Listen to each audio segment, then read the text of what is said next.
The year is 2023. Spring is in the air.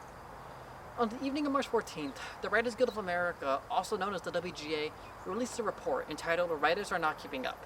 In said report, it elaborates on the reasons as to why members of the WGA have felt degraded and undervalued by the Hollywood system, more specifically by the Alliance of Motion Picture and Television Producers, or ANTPP for short.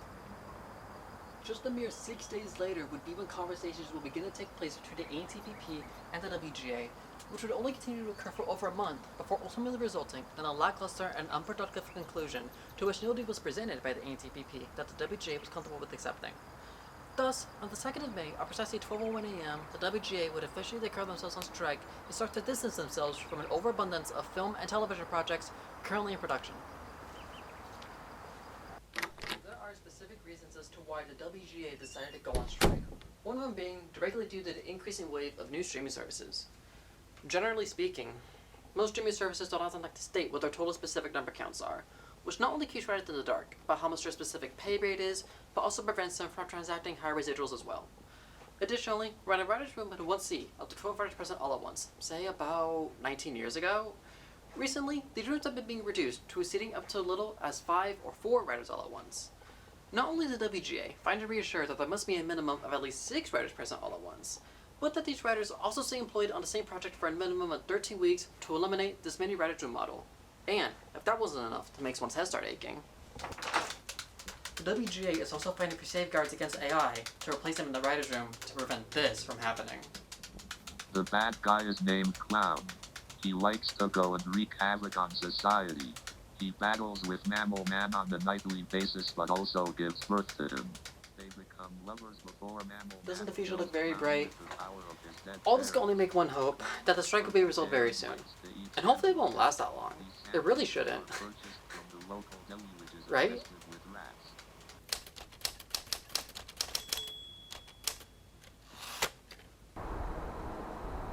Yeah, Bob, I know they have the right to fight or whatever.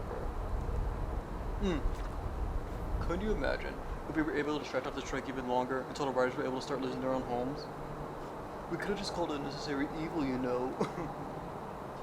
I'll call you later, Bob. Today is the 24th of September. Summer's in the air. Nearly after 5 months of constant back and forth negotiations, the AMTTP has finally managed to reach a tentative deal with the entirety of the WGA. This tentative deal will end up granting WGA members with definitive and minimum residual pay, staffing positions for episodic TV, better health and pension rates, regulations against AI-generated content, and a whole bunch of other uninteresting shit.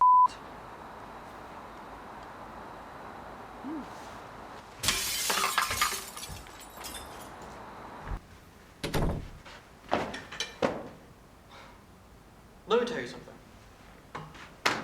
This whole WGA strike was very disturbing to me, mainly because of all the disruption it has caused everyone. You see, there's so much disruption in the world right now, and that was the very last thing our industry needed, to tell you the truth. Might I add that we were also still recovering from the ramifications caused by COVID-19 before the strike even occurred?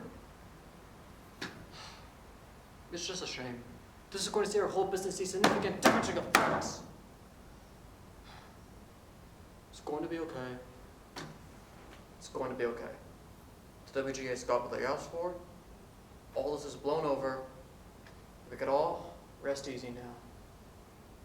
Excuse me, sir. We've just received an incoming transmission from the Screen Actors Guild, American Federation of Television and Radio. I know what SAG-AFTRA stands for. What a bunch of mother meanies! I can't with this. I can't. These are being so unrealistic!